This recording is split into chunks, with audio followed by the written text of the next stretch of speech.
자취 삶의 어려움에 대한 얘기, 거기서 우러나오는 웃음과 공포와 슬픔에 관한 희비극이 아닌가. 가족들이 주인공인 영화인데 그들에게 펼쳐지는 상황들을 우리가 지켜봐야 되는 그런 영화죠. 되게 정교하고 어떤 디테일과 구성력이 역시 봉준호 감독이다 이런 생각이 들 정도로 바로 뒷장에 뭐가 있는지 너무 궁금한 그런 대본이었기 때문에 인물 간의 관계의 그물이 점점 더 이렇게 촘촘한 거예요. 독특한 유니크한 상황들의 연속처럼 보일 수도 있지만 사실은 또 충분히 벌어질 수 있는 일들이라고 생각도 들고요.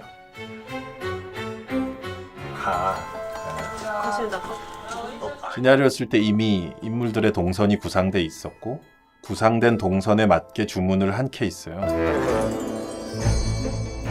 되게 아늑했거든요. 정말 실제로 냄새도 났고 리얼 그 자체였다라고 생각하시면 될 것 같아요. 소품 하나하나가 이제 정말 오래된 것하고 지하의 특유 곰팡이 냄새 같은 것들을 자연스럽게 일부러 만들려고 했었어요. 약간 공간에 한 처음 찍을 때 좀 눌렸던 것 같아요. 군더더기가 없고 크고 반듯한 집, 결제된 컬러하고 그다음에 건축 자재. 다른 영화보다 또 클로즈업이 제일 많은 영화가 아닐까. 이렇게 배우들의 얼굴이 되게 중요한 영화라서.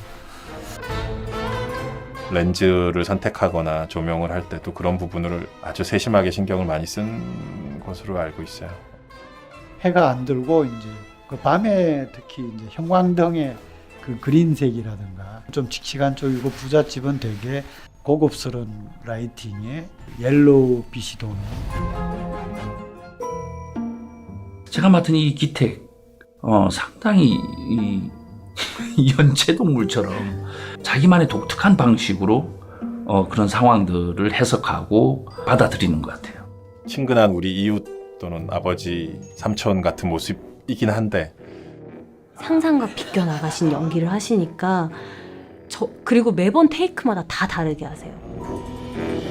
충숙은 일단 말보다 행동이 먼저 나가는 사람이고 흔히 말하는 생활 연기, 본인이 표현해내는 캐릭터의 어떤 힘과 박력이 있는 배우고 정말 평범한 화목한 가정의 아들입니다.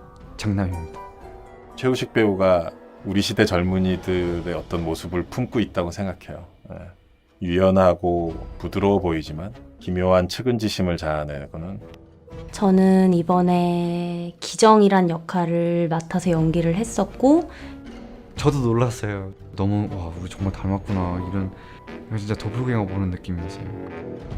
카메라와 이제 모니터를 통해 박소담 배우를 보다 보면 되게 정확하고 예리한 또 디테일한 표현력들이 너무 훌륭해요. 저는 굉장히 잘 나가는 IT 기업의 대표이자 작은 손짓 하나, 말꼬리의 뉘앙스 하나에서 예민하고 바쁘게 워커홀릭처럼 일하는 CEO의 모습들이 묻어나오길 바랬는데 이성균 배우가 너무나 훌륭하게 해줘서 되게 고마웠었던 것 같아요. 두 아이를 둔 부잣집 사모님인데 심플한 여자예요. 너무나 유연하고 재밌게 소화를 잘 해줘서 되게 손발이 척척 맞고 재미있는 느낌이었더랬죠. 정말 연기 같았어요. 정말. 매번 이렇게 놀라움을 주는 감독이 아닐까. 100% 감독님에 대한 신뢰가 있었기 때문에 감독님을 따라간 것 같아요. 가이드 봉준호의 패키지 여행이다. 지금까지 봐온 어떤 영화와도 비교할 수 없는 새로움 그리고 독창성. 다양한 인간 군상들이 나오는 여러 가지 생각을 하게 하는 가족 영화인 것 같아요. 편안한 마음으로 오시고 끝나고 술 한잔 하시면서 이런 얘기 저런 얘기 많이 나누실 수 있는 그런 영화인 것 같아요. 그냥 보고 나서 뭐 오만 생각이 다 드는 영화였으면 좋겠어요. 자, 이제 수업 시작해도 될까요? 네, 수업 시작하도록 하겠습니다. 5, 4, 3, 2, 1. 네, 안녕하세요. 저는 앞으로 친구들한테 영화에 관련해서 2학기 때 수업을 진행할 김종국 선생님이라고 합니다. 1학기 때 친구들이 시나리오 작성하는 법, 그리고 간단한 영화 이론에 대해서 배웠던 걸로 전해 들었습니다. 그래서 이번 2학기에는 물론 영화 이론적인 부분이 겹칠 수도 있겠지만 최대한 영화 제작하는 방법, 그러니까 영화를 준비하는 단계에서부터 영화가 어떻게 촬영되는지 그것을 중심적으로 영화 제작 실습에 관련돼서 배워보도록 하겠습니다. 네, 그러면은 오늘 수업 목차는 다음과 같고요. 진행해 보도록 할게요. 네, 오늘의 학습 목표는 다음과 같습니다. 영화에 대해서 생각해 본다. 영화의 촬영 순서를 안다. 예, 선생님 소개부터 먼저 할게요. 선생님은 순천향대학교 연극무용학과를 졸업했고요. 그리고 청담중학교에서 이제 영화 강사로 일하게 됐습니다. 그 밖에 자격증으로는 중등학교 정교사 2급 연극영화과, 그리고 문화예술교육사 2급 이렇게 자격증을 보유하고 있어서 친구들한테 수업을 진행할 수 있는 겁니다. 자, 그 외에는 뭐 이런 경력이 있다 하고 보시면 될 것 같아요. 자, 다음으로는 간략하게 수업 소개를 해드릴 건데요. 수업 계획은 다음과 같아요. 오늘은 오리엔테이션으로 수업 소개 및 영화 촬영 순서에 대해서 간단하게 알아볼 겁니다. 다음에 더 자세히 알아볼 거예요. 그리고 다음 시간에는 영화란 무엇인가에 대해서 한번 이야기를 나눠볼 겁니다. 그 다음으로는 영화에 필요한 주요 스태프는 멋진 시나리오를 쓰는 법, 영화 촬영 준비, 영화 촬영 현장, 그리고 편집, 공모전, 영상제, 영화제 어떻게 출품하는지, 그리고 기말고사가 끝나면은 물론 친구들이 써준 시나리오가 있었기는 하지만 상황상 조금 무리가 있을 거라고 판단이 돼서 촬영할 장면을 임의로 정해서 그거를 따라 찍거나 혹은 60초 영화라고 해서 그런 걸 한번 만들어 볼 예정입니다. 그래서 이 영화를 찍기 전에 준비해야 될 것들, 프리프로덕션, 그리고 역할을 정하는 거, 감독, 배우, 스텝, 기타 등등 역할을 정하는 거, 그리고 촬영을 계획하고 촬영 실습 및 편집, 그리고 완성된 것들을 상영회 이렇게 진행할 예정입니다. 현재 다른 이유로 인해서, 예를 들어서 코로나라던가 촬영이 좀 힘든 상황이 된다면 그로 인해 수업이 변동될 수도 있다는 점, 이 점 인지해 주시면 될 것 같아요. 자, 이제 앞으로 선생님 수업에서는 생각해 보기 라는 식으로 쌤이 질문도 많이 던질 거고 친구들한테 대답도 요구를 많이 할 겁니다. 쌤이 이렇게 진행을 하는 이유는 질문에 대해서 생각을 하고 그 생각에 대한 답변을 타이핑이든 아니면 말이든 해가지고 아웃풋하는 거, 직접 이야기해보는 게 굉장히 장기적으로 봤을 때 도움이 많이 돼요. 그래서 그런 이유니까 잘 따라와 주셨으면 좋겠고, 질문에 대해서 정답은 없어요. 정답은 없기 때문에 내가 이 질문을 받고 대답해야 되는 거에 대한 너무 큰 부담감은 갖지 마시고 편하게 생각나는 대로 자유롭게 이야기하시면 됩니다. 물론 이론상 정해진 답이나 선생님이 생각하는 모범 답안이 있을 수는 있어요. 그런데 친구들의 생각이 더 중요한 거고, 그리고 그것은 기준에 따라서 정답이 될 수도 있고 아닐 수도 있기 때문에 일단 들어보고 다른 사람들이 이해하거나 공감을 하게 되면은 그것도 아주 훌륭한 답변이 될 수 있고, 만약에 공감하거나 이해가 좀 힘든 이야기를 했을 경우에 왜 그렇게 생각하는지 그걸로 우리들을 설득할 수 있다면 그것도 나름의 어떤 기준에 따라서, 그러니까 본인이 생각하는 기준, 기타 등등의 이유로 좋은 이야기나 공유할 만한 내용이 될 수 있으니까 너무 부담 갖지 마시고 너무 정답이 있다고 생각하지 마시고 편하게 생각나는 대로 얘기해 주시면 되겠습니다. 자, 그러면은 일단 오늘 한번 생각을 해 봅시다. 영화에 대해서 한번 생각을 해 볼 건데요. 60초짜리 동영상도 영화가 될 수 있을까요? 될 수 있다면 왜 될 수 있는지, 될 수 없다면 왜 될 수 없는지 이유까지. 대사가 없어도 영화가 될 수 있을까요? 될 수 있다면 왜 될 수 있는지, 될 수 없다면 왜 될 수 없는지 자유롭게 이야기해 주시면 됩니다. 마이크를 켜서 대답을 해주시거나 채팅창을 열어서 타이핑 해주시면 돼요. 굉장히 다양한 답변들이 나왔어요. 영화에서 상영이 된다면 그건 영화다. 만약에 그런 의견이 있다면은 그렇게 따졌을 때 유튜브에 올라오는 단편 영화나 혹은 중장편 영화들은 영화라고 볼 수 있는가 없는가 라는 의문점이 들 수도 있을 것 같고, 또 의미가 담겨 있으면은 메시지가 있으면은 교훈이 있으면은 영화다 라는 친구가 있었는데, 그렇다고 한다면은 만약에 그것들이 없는 영상들은 어떻게 되는 건가? 그럼 그것은 영화인가? 아니면은 영화가 아닌 다른 범주에 해당되는 무언가인가? 그리고 대사가 없어도 영화가 될 수 있는가에 대해서는 과거에 무성 영화라던가 만화 영화를 예시를 들면서 이야기해준 친구들이 있었어요. 자, 그러면은 관련된 참고 영상 한번 보고 넘어가도록 하겠습니다.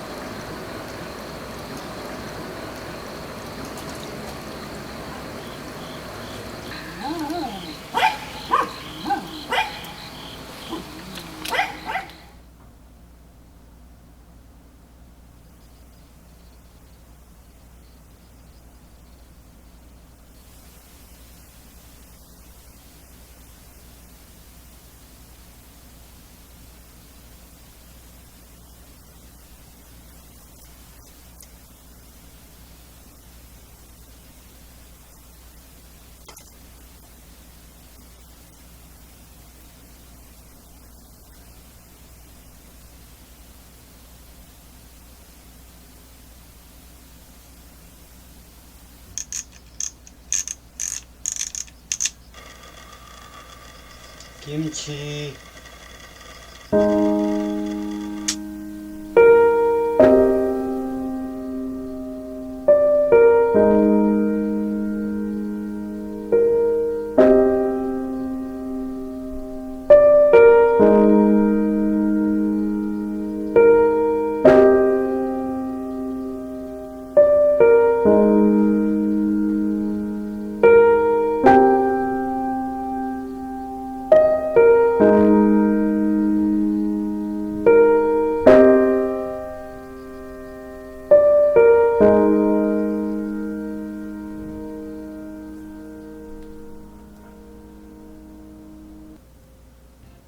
방금 보신 영화는 60초 영화제에서 상을 받은 김치라는 작품입니다. 2011년도에 아마 상을 받은 걸로 기억하고 있는데, 이 작품을 보고 어땠어요? 일단 네, 맞아요.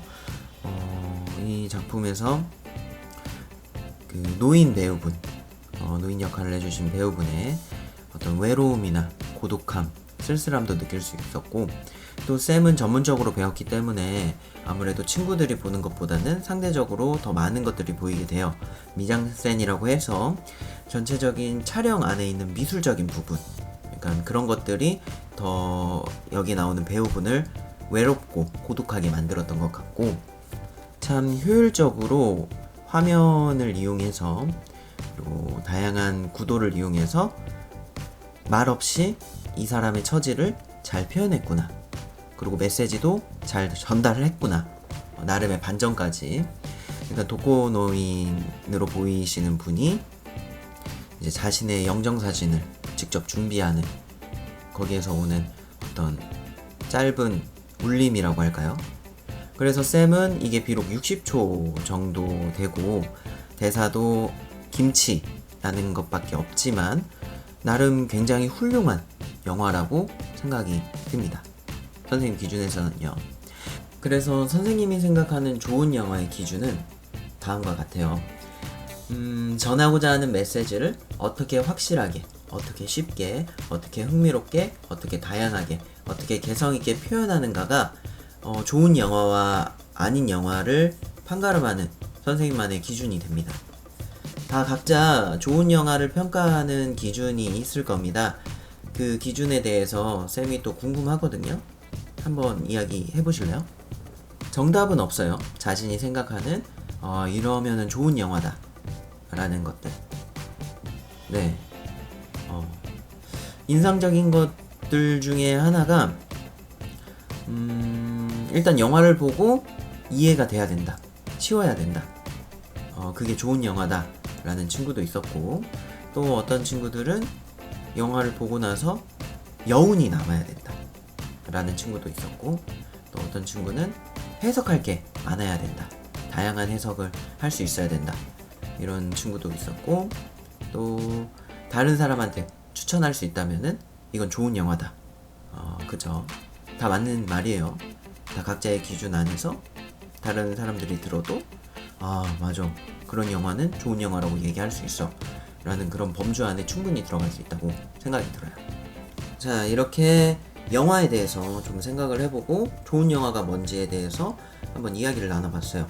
이번에는 일반적인 영화 촬영 순서에 대해서 한번 이야기를 나눠보도록 하겠습니다.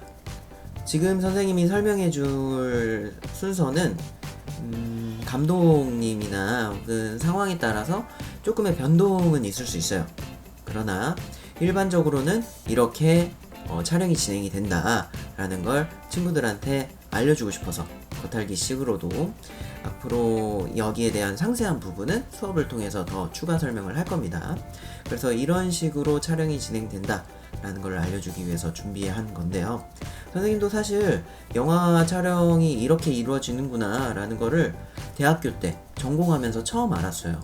근데 지금 친구들은 이런 거에 대해서 분명히 알려주는 사람도 없었고 가르쳐주는 수업도 없었을 거라는 생각이 들어서 이번 수업을 기회로 알아가면 좋을 것 같아서 준비를 했습니다. 자, 그럼 시작해 볼게요. 일단 첫 번째, 촬영 순서를 정해야 됩니다. 근데 왜 촬영 순서를 정해야 될까요? 영화, 그러니까 대본, 시나리오상으로 순서대로 적혀있는 대로, 시간 순서대로 혹은 씬 순서대로 찍으면 될 것 같은데 왜 굳이 촬영 순서를 정해야 할까요? 이거 쌤이 질문 던지는 거예요. 한번 자유롭게 또 이야기를 해주세요.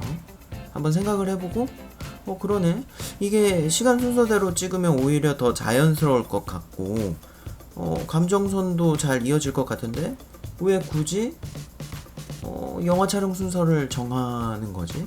왜 대본 순서대로 안 찍지?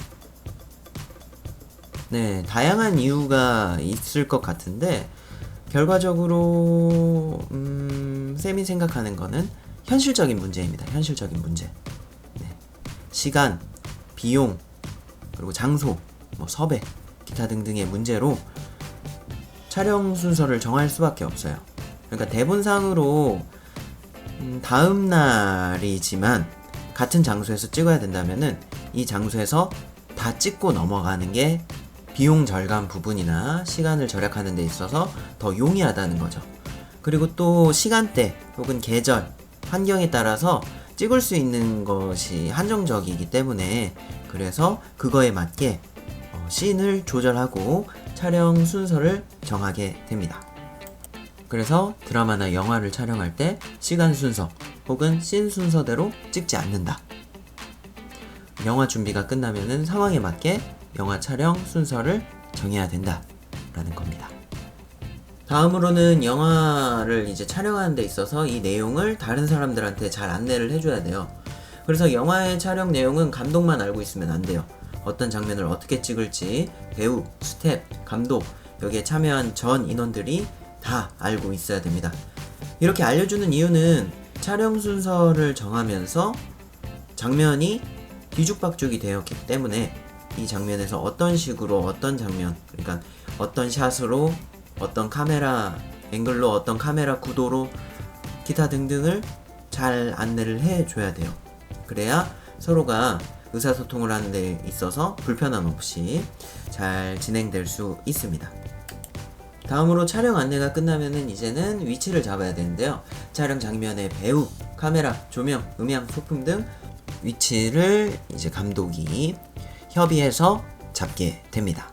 그 다음으로는 감독님과 촬영 감독님의 주도하에 리허설 및 동선 체크를 진행하게 됩니다. 자, 그럼 또 여기에서 좀 의문이 들 수 있어요. 왜 번거롭게 위치도 잡고 리허설도 해야 될까요? 그냥 카메라를 들었으면은 시간도 없는데 배우들이 연기하고 그냥 그거 따라가서 찍으면 되는 거 아닌가? 라는 생각이 들 수도 있는데 왜 굳이 번거롭게 위치도 정하고 리허설까지 하고 하면서 촬영을 진행해야 되는 걸까요? 맞아요. 그 환경에 대한 분위기도 파악해야 되고 배우들이 연습을 하면서 어색함도 덜어야 되고 궁극적으로는 좋은 장면을 만들기 위해서 이러한 일련의 행위들을 하는 것들이 맞아요. 근데 선생님이 더 주목하고 싶은 부분은 이것이 카메라 안에서 이루어지는 연기이기 때문이라는 겁니다. 카메라는 네모, 앵글, 그러니까 이 장면 안에서 이루어지게 됩니다. 연기를 아무리 잘해도 이 카메라에서 벗어나 있으면 그거는 쓸 수 없는 장면이 되겠죠.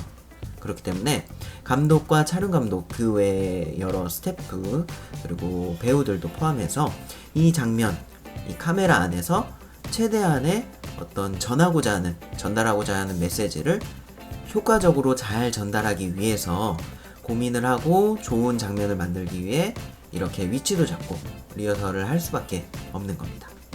자, 여기까지 감독의 촬영 및 확인이 완료돼야 이제서부터 진짜 카메라를 들고 촬영을 시작할 수 있게 되는 거예요. 그러면은 이제 촬영 순서에 대해서 알아볼 건데 그거에 관련해서 참고할 만한 영상을 또 준비를 하나 해왔어요. 이 영상은 선생님이 실제로 일반인들을 대상으로 해서 영화를 촬영한 적이 있었는데 물론 누락된 내용도 있어요. 누락된 내용은 조금 이따가 다시 설명을 할 거고 그래서 참고 삼아서 영상 보고 그 다음에 설명 이어가도록 하겠습니다. 촬영 시작합니다. 조용히 해주세요. 레디 2-1 액션. 아, 여기는 사운드 필요 없으니까 그냥 막 몸매모세만 다듬으시면 돼요. 한번 정리해보고 자세도 잡아보고. 네. 오케이. 한 테이크를 촬영한 거를 본 거예요. 장면 하나를 촬영한 걸 본 건데 자, 누락된 부분이나 일반적인 실제 촬영은 어떻게 이루어지는지 추가적으로 다시 설명을 해드리도록 하겠습니다. 맨 처음에 이제 촬영이 시작하게 되면은 감독이든 조감독이든 뭐 조연출이든 누군가가 이제 촬영 시작을 알립니다. 씬 넘버 몇 다시 몇 촬영 시작하겠습니다. 그러면 감독은 레디 라고 해요. 그러면 보조는 이제 슛 들어갑니다. 좀 조용히 해주세요 라는 식의 양해를 구해요. 그러면 감독은 사운드 체크를 하게 됩니다. 감독이 사운드 하면은 음향은 녹음이 잘 되고 있다 라는 의미에서 스피드 라고 외쳐주면 됩니다. 만약에 녹음상에 문제가 있으면은 감독에게 이런 문제가 있어서 딜레이 되고 있다 안내를 해주고 녹음이 이제 가능하다 라고 한다면 녹음을 누르고 다시 스피드 라고 이야기해주면 돼요. 이렇게 사운드 체크가 끝나면 그 다음에 카메라 체크를 합니다. 그래서 감독이 카메라 라고 하면은 촬영 감독은 또 마찬가지로 녹화가 잘 되고 있다 라고 한다면 롤, 만약에 잘 안 되고 있다 하면은 어떤 사정을 이야기하고 문제를 해결한 다음에 녹화가 시작되면 롤이라고 외치면 됩니다. 다음으로는 슬레이트. 네, 감독이 슬레이트를 부르면은 슬레이트는 이제 씬 넘버 몇 다시 몇 테이크 이런 식으로 슬레이트를 딱 하고 치게 돼요. 슬레이트가 중요한 이유는 편집할 때 용이하기 때문입니다. 그렇기 때문에 슬레이트를 칠 때 나는 소리도 잘 내줘야 된다는 거죠. 그걸 맞춰서 편집을 할 수 있으니까. 다음으로는 스크립터라고 해서 기록을 하는 사람입니다. 그래서 기록을 하는 사람이 용지에 몇 월 며칠 몇 시 몇 분 씬 넘버, 컷 넘버, 테이크 넘버 이렇게 했다 라고 적는 거예요. 그제서야 감독은 레디, 액션 이라고 외치는 겁니다. 자, 이제 액션이 나오고 나서 배우는 호흡을 가다듬고 3초 정도 후에 연기를 시작해야 됩니다. 여기서 왜 3초를 쉬어야 되냐면은 편집 때문에 그래요. 편집 때문에. 만약에 배우가 연기를 너무 잘했는데 감독의 액션이랑 맞물린다던가 주변 환경의 소리랑 맞물려서 이 장면을 쓸 수가 없으면은 아무리 연기를 잘했어도 이 장면이 날아가는 거기 때문에 편집을 위해서 3초 정도 후에 연기를 시작하게 되는 겁니다. 다음으로는 연기가 충분히 끝났다고 생각이 된다면 이제 감독이 3초 후에 컷을 외칩니다. 여기에 있는 3초 후도 마찬가지예요. 같은 이유입니다. 편집을 위해서. 그래서 컷은 종료의 사인이며 중간에 NG가 나면 컷을 외칠 수 있습니다. 이거는 감독만의 고유의 권한이에요.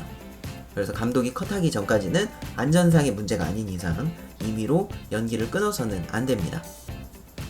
가끔 배우들이 실수를 해서 부끄러운 마음에 이 연기를 끊는 경우가 있어요. 근데 감독이 컷이라고 외치기 전까지는 그거는 그거대로 잘 유지를 해주고 웬만하면 배우가 끊는 것은 자제해야 합니다. 어떤 큰 이유가 없다면 말이죠.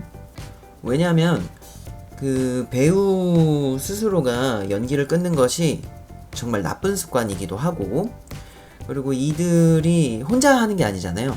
이 촬영이라는 게 그만큼 다시 또 찍어야 되고 다른 사람들한테 피해를 줄 수 있기 때문에 이것을 끊고 말고의 판단은 감독이 오로지 거의 대부분 하게끔 해야 되고, 그리고 의외로 이 실수를 자연스럽게 넘기기 위해서 하는 배우들의 임기응변, 애드립 등이 자연스럽게 나오는 경우가 있어요. 그래서 그런 장면은 괜찮은데? 하면 쓸 수도 있는 거고, 그렇기 때문에 가능하면 배우가 임의적으로 연기를 끊거나 하면은 안 된다 라는 겁니다. 그러고 나서 이제 감독은 컷을 외치고 이 장면이 오케이인지 NG인지 킵인지를 선언을 합니다.